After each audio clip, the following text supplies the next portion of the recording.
복된 아침 말씀 묵상 모든 가족들 가운데 성령님이 함께 하시기를 소원하면서 오늘 말씀 묵상 시작하겠습니다. 오늘 같이 묵상하실 말씀은 로마서 8장 26절에서 30절 말씀, 로마서 8장 26절에서 30절 말씀 제가 봉독하겠습니다.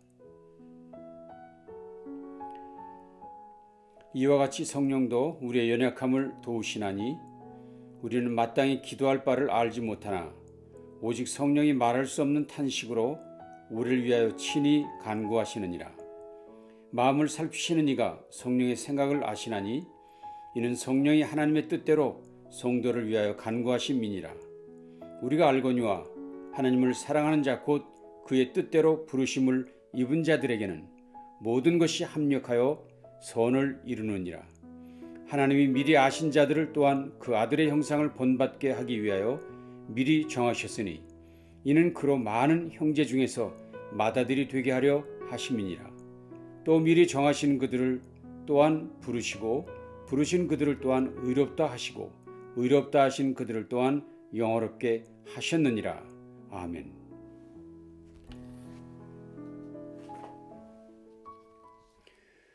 로마서 전체 16장 중에서 가장 중요한 한 장을 뽑는다면 8장입니다.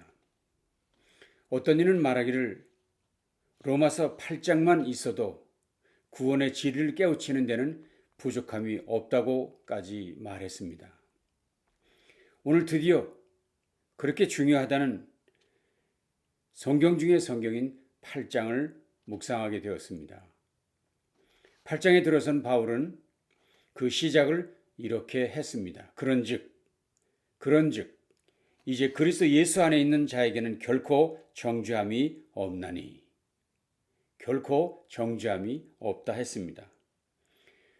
하나님의 의인 예수 그리스도께서 우리 모두의 죄와 죽음을 위해 십자가에서 죽으셨기 때문에 이제는 누구도 예수를 구주로 믿는 우리를 향해 죄인이라 라고 말할 수 없다는 것을 선포하는 것입니다. 그 이유는 분명하지요. 이는 그리스도 예수 안에 있는 생명의 성령의 법이 죄와 사망의 법에서 너를 해방하였습니다. 여기 생명의 성령의 법이란 생명을 누리게 하는 성령의 법이란 말씀입니다. 그런데 한 가지 특별한 것은 그동안 바울이 자주 사용하지 않았던 새로운 용어를 여기서 사용하고 있다는 사실입니다. 그 단어는 성령이란 단어입니다. 그동안 바울은 로마서 안에서 성령이란 단어를 지난번 묵상했던 5장에서 오직 단 한 번 사용했었습니다. 그런데 이제 8장부터는 본격적으로 이 성령님의 이야기를 반복해서 사용하고 있습니다. 어찌 보면 8장은 온통 성령 혹은 영에 관한 이야기라 해도 과언이 아닐 것입니다. 오늘 우리가 읽은 본문 중에서도 많이 등장했습니다. 5절, 6절, 9절, 11절, 14절, 15절, 16절 곳곳에서 성령님을 언급했습니다. 특별히 좀 전에 읽은 말씀에서는 구체적인 성령님의 역할을 설명했지요. 23절에서는 성령의 처음 익은 열매라. 26절에서는 우리를 위하여 탄식하며 간구하시는 성령님이라 이야기했습니다. 오늘 바울 사도가 이렇게 반복해서 성령을 강조하는 이유가 무엇입니까? 그분이 도대체 무엇을 하시는 분이라는 것입니까? 오늘 본문은 우리를 위하여 탄식하며 간구하시는 분이라고 밝히고 있습니다. 저는 이 부분에서 많은 은혜를 받습니다. 오늘 본문에서 탄식이란 단어가 3번 등장했습니다. 22절, 23절, 26절에서입니다.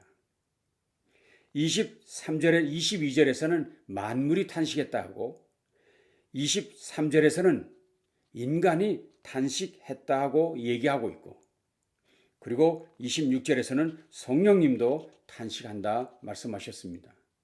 여러분, 탄식이란 무엇입니까? 한탄하며 한숨을 쉬는 것, 안타까움으로 내쉬는 한숨을 얘기합니다. 그렇다면 왜 만물은 탄식합니까? 22절이었지요. 피조물이 다 이제까지 함께 탄식하며 함께 고통을 겪고 있는 것을 우리가 아느니라. 즉 범죄한 인간의 타락의 영향이 피조물에게까지 이르러서 모든 피조물들도 안타까워하게 되었다는 것입니다. 왜 그렇게 되었습니까? 창세기 3장 17절입니다. 땅은 너로 말미암아 저주를 받고 땅이 아담과 하와로 인해 저주를 받았다 말했습니다. 18절은 땅이 내게 가시덤불과 엉겅퀴를 낼 것이라 했습니다. 그렇습니다. 그 만물들이 인간의 범죄로 저주를 받아 탄식하면서 회복의 날, 재창조의 날을 기대하고 있다는 것입니다. 인간도 탄식했다 했습니다. 23절이죠. 그뿐 아니라 또한 우리 곧 성령의 처음 익은 열매를 받은 우리까지도 속으로 탄식하여 우리 인간들도 탄식하며 그날을 기다린다 했습니다. 그날이 언제입니까? 바로 23절 하반절에서 얘기한 양자될 것 곧 우리 몸의 속량을 기다리느니라. 우리 몸이 완전히 구원받는 날을 기다리면서 탄식한다는 것입니다. 자, 그런데 놀라운 사실은 피조물과 인간들만 아니라 성령 하나님께서도 탄식하셨다고 말씀하셨다는 것입니다. 26절이었죠. 이와 같이 성령이 말할 수 없는 탄식으로 성령께서 말할 수 없는 탄식을 하신다. 성령께서 탄식하신 이유는 무엇입니까? 성령님의 탄식은 만물이나 인간들의 탄식과는 차원이 다른 탄식이었습니다. 두 가지 면에서 특별한 것을 발견합니다. 26절을 다시 보시죠. 이와 같이 성령도 우리의 연약함을 도우시나니 우리는 마땅히 기도할 바를 알지 못하나 오직 성령이 말할 수 없는 탄식으로. 그러니까 결국 첫 번째는 그가 탄식하시는 이유가 우리의 연약함 때문이라는 것입니다. 우리가 연약하기 때문에 그분이 탄식하신다 했습니다. 우리의 연약함이 무엇입니까? 오늘 본문에서는 마땅히 기도할 바도 알지 못하는 연약함 때문이라 얘기하고 있습니다. 지금 성령님의 탄식은 이미 구원받은 사람들, 그래서 하나님도 알고 예수님도 알고 심지어 기도도 아는 사람들 때문에 탄식한다는 것입니다. 다시 말하면 그들이 하나님의 자녀들임에도 불구하고 아버지 하나님께 기도할 줄 모르기 때문에 탄식한다는 것입니다.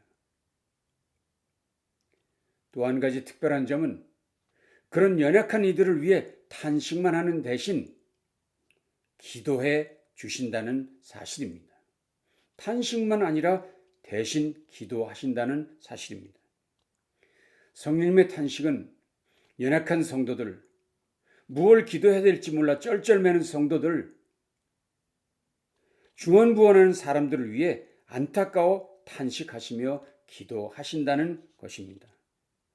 이 사실은 기도에 대해 늘 부담을 갖고 있는 우리 모두에게 놀라운 위로의 말씀이 될 줄로 믿습니다. 자, 그런데 오늘 본문 특별히 8장 전체를 보면서 저는 좀 더 놀라운 사실을 깨닫게 되었습니다. 그것은 성령 하나님께서만 성도들을 위해 기도하시며 탄식하시는 것이 아니라 성삼위 하나님 전체가 성도들을 위하여 역사하고 계시다는 사실을 본문은 강조하고 있다는 사실 때문이었습니다. 성도의 구원을 위해, 성도의 완전한 구원을 위해 성령만 아니라 성부 하나님도, 성자 하나님도 역사하신다는 사실이라는 것입니다. 이미 말씀드린 대로 하나님께서는 영원히 죽을 수밖에 없는 인생을 구원하시기 위해 한 의를 행하셨습니다. 하나님이 행하신 그 의는 정말 놀라운 하나님의 오르신 행동이었죠. 그래서 오늘 본문도 이렇게 말하고 있었습니다. 3절 4절이었죠. 율법이 육신으로 말미암아 연약하여 할 수 없는 그것을 하나님은 하시나니 그 죄로 말미암아 자기 아들을 죄 있는 육신의 모양으로 보내어 육신의 죄를 정하사 육신을 따르지 않고 그 영을 따라 행하는 우리에게 율법의 요구가 이루어지게 하려 하심이니라. 오늘 이 말씀 중에서 하나님께서 하셨다는 것, 우리 육신이 연약하여 할 수 없는 그것을 하나님이 하셨다는 것을 강조하고 있었습니다. 그 하나님께서 율법의 요구, 범죄하는 자는 죽임을 당해야 한다는 율법의 요구를 이루어지게 하셨다는 것입니다. 뿐만 아닙니까? 성자 예수님께서는 육신의 모양으로 이 땅에 오셔서 육신의 죄를 정하셨다 하셨습니다. 정말 그분은 십자가에서 죽임을 당하셨습니다. 그뿐입니까? 성령 하나님께서는 무슨 일을 했다고 했습니까? 예수 십자가 사건이 멀리 유대 땅 이스라엘에서 수천 년 전에 벌어진 일이었지만 오늘 지금 이 자리에서 우리를 위한 사건으로 믿어지도록 감동과 감화를 주셨다는 이야기입니다. 성령 하나님께서 우리로 그 일이 믿어지도록 역사하셨다는 것입니다. 그래서 그분을 주로 고백할 수 있도록 우리 마음을 움직여 주셨다는 것입니다. 그래서 9절은 이렇게 선포했습니다. 만일 너희 속에 하나님의 영이 거하시면 너희가 육신에 있지 아니하고 영에 있나니 누구든지 그리스도의 영이 없으면 그리스도의 사람이 아니라. 우리 속에 성령 하나님이 계시게 되었고 그 일로 인해 우리 모두가 그리스도의 사람이 되게 하셨다는 것입니다. 좀 더 확실한 말씀은 11절이었습니다. 예수를 죽은 자 가운데서 살리신 이의 영이 너희 안에 거하시면 그리스도 예수를 죽은 자 가운데서 살리신 이가 너희 안에 거하시는 그 영으로 말미암아 너희 죽을 몸도 살리시리라. 아멘. 성령께서 우리 가운데 거하심으로 우리 몸이 다시 살게 된다는 소망까지 주셨다는 것입니다. 아멘. 그래서 바울은 본문 속에서 이 성령님으로 말미암아 변화된 인생의 새 모습을 이렇게 표현했습니다. 14절로 17절 말씀이죠. 무릇 하나님의 영으로 인도함을 받은 사람은 곧 하나님의 아들이라. 하나님의 아들이라. 너희는 다시 무수하는 종의 영을 받지 아니하고 양자의 영을 받았으므로 우리가 아빠 아버지라고 부르짖느니라. 아빠 아버지라고 부르짖느니라. 성령이 친히 우리 영과 더불어 우리가 하나님의 자녀인 것, 하나님의 자녀인 것을 증언하시나니 자녀이면 또한 상속자, 곧 하나님의 상속자요 그리스도와 함께한 상속자니. 하나님의 아들이라 증거한다 했습니다. 하나님을 향하여 아빠 아버지라 부를 수 있게 하신다 하셨습니다. 그래서 우리가 하나님의 자녀, 하나님의 상속자, 그리스도와 함께한 상속자라 증거해 주신다 하셨습니다. 여러분, 그리스도와 함께한 상속자라는 말씀에 큰 감동이 있지 않습니까? 저와 여러분을 그리스도와 함께한 상속자라 말씀하시다니요. 저와 여러분을 그런 자리로 인도하신 분이 바로 성령 하나님이십니다. 그러니 결국 우리의 인생, 나의 인생을 위해서 성삼위 하나님, 성부 하나님, 성자 하나님, 성령 하나님께서 총동원하여 역사하셨고 그리고 역사하시고 계시다는 사실을 우리는 확실히 깨닫게 되는 것입니다. 그래서 오늘 본문을 보십시오. 생각하건대 현재의 고난은 장차 우리에게 나타날 영광과 비교할 수 없도다. 그리스도와 함께 상속자가 되었다는 이 놀라운 영광, 이것을 그 어떤 고난과 비교하겠습니까? 지금 잠깐의 고난, 그것이 무엇이든지 간에 장차 나타날 영광, 그리스도와 함께한 상속자가 된다는 이 영광과 비교할 수는 없다는 놀라운 선언을 바울은 하고 있는 것입니다. 더욱이 놀랄 만한 일은 이런 고난 중에 있는 성도들을 성령 하나님 홀로 두지 않으신다고 약속하신 것입니다.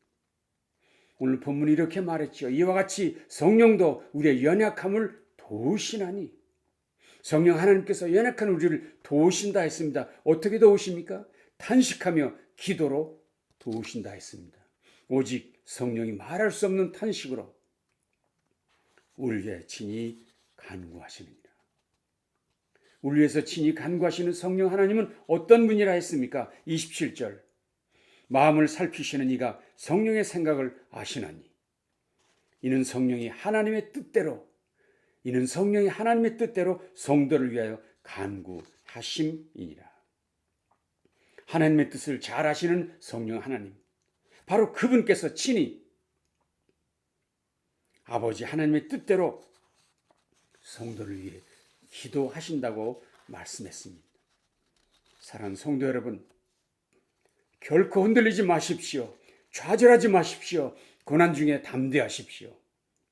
다시 믿음의 자리, 기도의 자리, 경배의 자리로 나아가시기를 바랍니다. 그래서 이제부터 우리는 이렇게 외쳐야 합니다. 우리가 알거니와 하나님을 사랑하는 자, 곧 그의 뜻대로 부르심을 입은 자들에게는 모든 것이 합력하여 선을 이루느니라. 내가 알거니와 우리가 알거니와 나는 확신하거니와 하나님을 사랑하는 자, 곧 그의 뜻대로 부르심을 입은 자들에게는 모든 것이 합력하여 선을 이루느니라. 특별히 본문에서 모든 일이 합력하여 선을 이루느니라 하실 때 그 선은 단순히 착한 일, 선한 일을 말하는 것은 아닙니다. 믿는 이들을 위한 그저 좋은 일을 말하는 것이 아닙니다. 모든 일이 잘 될 것이라는 말이 아닙니다. 이 말은 절대 선, 구원, 영원한 생명을 우리에게 이루어 주신다는 말씀입니다. 그래서 다음 구절은 이렇게 말했죠. 로마서 8장 중에 황금볼이라고 별명이 붙여진 아주 중요한 말씀. 여러분도 소리내서 읽어주십시오. 29절 30절입니다. 하나님이 미리 아신 자들을 또한 그의 아들의 형상을 본받게 하기 위하여 미리 정하셨으니 이는 그로 많은 형제 중에서 맏아들이 되게 하려 하심이니라.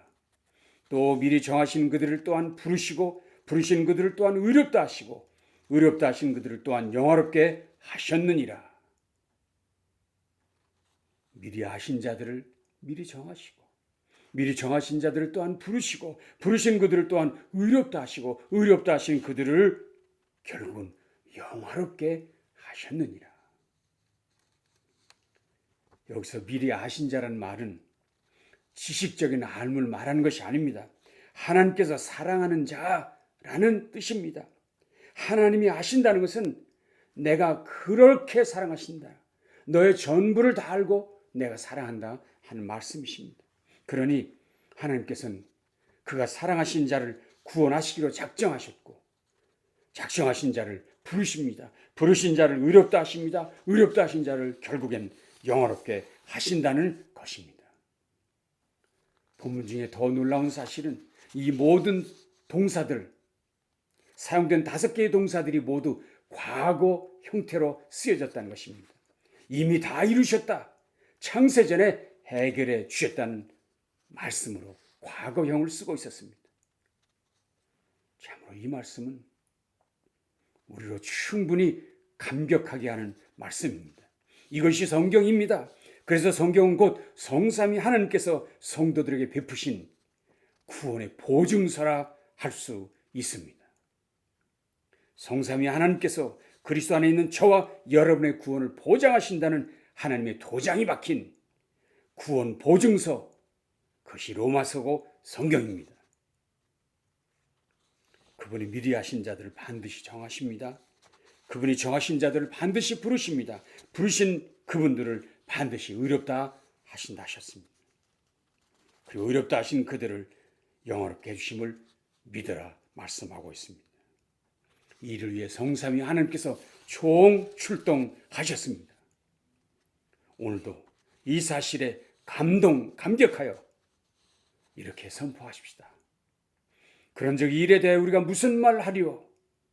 만일 하나님이 우리를 위하시면 누가 우리를 대적하리요? 누가 능히 하나님께서 택하신 자들을 고발하리요? 의롭다 하신 이는 하나님이시니 누가 정죄하리요? 주실 뿐 아니라 다시 사신 이는 그리스도 예수시니 그는 하나님 우편에 앉으신 자요 계신 자요 우리를 위하여 간구하신 자니라. 누가 우리를 그리스도의 사랑에서 끊으리요? 환난이나 곤고나 박해나 기근이나 적신이나 위험이나 칼이랴. 오늘 이 믿음으로 담대하게 주님과 함께 승리하시는 남은 날이 되실 수 있기를 주님의 이름으로 축원합니다. 기도하겠습니다. 하나님 감사합니다. 오늘도 귀한 말씀으로 다시 한번 우리의 믿음을 확신시켜 주시고 담대함으로 독수리처럼 저 세상을 향해 달려갈 수 있도록 용기를 주시니 감사합니다. 오늘도 이 믿음으로 승리하게 하시고 하나님께 영광된 삶을 살게 주시옵소서. 예수님 존귀하신 이름으로 간절히 축복하며 기도합니다. 아멘. 남날도 주님과 함께 승리하시기 바랍니다.